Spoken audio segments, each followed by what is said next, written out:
L'intempérie de ces derniers jours, les collectivités territoriales et les communes de la région ont utilisé de nombreuses quantités de sel de déneigement.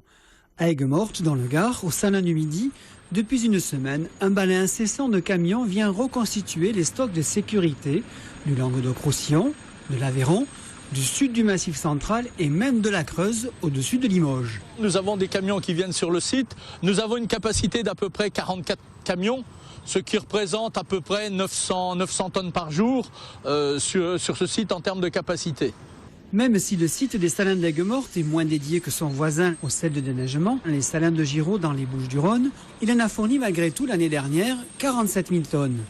Cette année, depuis le 1er juillet, puisque notre année fiscale commence au 1er juillet, nous avons livré à peu près 7 000 tonnes. Et naturellement, les quantités ont augmenté puisque la semaine dernière, nous avons livré 1200 tonnes. Et nous continuons à livrer sur ce type de tonnage. Les prévisions de production sur les Salins d'Aigues-Mortes pour l'année 2012-2013 seraient de 30 000 tonnes de sel de déneigement contre 220 000 pour le sel alimentaire et chimie. Il faut savoir que le sel de déneigement en France est estimé à 1 200 000 tonnes. Le groupe Salin représente à peu près 65%, c'est-à-dire à peu près 800 000 tonnes.